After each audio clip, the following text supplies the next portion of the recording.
সুপ্রিয় দর্শক, অবশেষে জানা গেল আওয়ামী লীগের সাধারণ সম্পাদক ওবায়দুল কাদেরের পালানোর ঘটনা। 5ই আগস্ট কিভাবে সে দেশ ছেড়ে পালিয়েছিল এবং 5ই আগস্টের দিন তিনি কি অবস্থায় ছিলেন, তিনি নিজ মুখে এতদিন পর দীর্ঘ 9 মাস পরে সে তথ্য বেরিয়ে আসলো।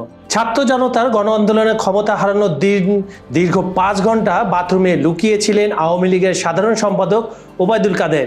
আন্দোলনের সময়কার অভিজ্ঞতা নিয়ে ভারতীয় সংবাদ মাধ্যম দ্য ওয়ালের নির্বাহী সম্পাদক অমল সরকারের সঙ্গে এক সাক্ষাৎকারে একথা বলেন তিনি। এটি শেখ হাসিনা সরকারের পতনের পর ওবায়দুল কাদেরের দেওয়া প্রথম কোনো বিস্তৃত সাক্ষাৎকার। সেদিনকার কথা বর্ণনা করে কাদের জানান, গণভবন ঘিরে শুরু হওয়া ছাত্র আন্দোলন হঠাৎই সংসদ এলাকা এবং আশেপাশের বাসাবাড়ি পর্যন্ত ছড়িয়ে পড়ে।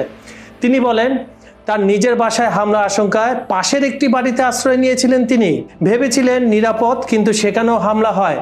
ভাঙচুর শুরু হলে তিনি ও তার স্ত্রী বাথরুমে লুকিয়ে থাকেন। প্রায় 5 ঘন্টা ভেতরে ছিলেন তারা। কাদের জানান, বিক্ষোভকারীরা বাসার বাথরুম পর্যন্ত ঢুকে পড়ে। তার স্ত্রী বারবার অনুরোধ করে তাদের থামানোর চেষ্টা করেন।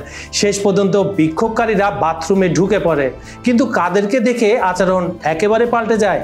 কাদেরের ভাষায় তারা বলল, নেত্রী চলে গেলেন, আপনি যাননি কেন? এরপর সেলফি তুলতে শুরু করে।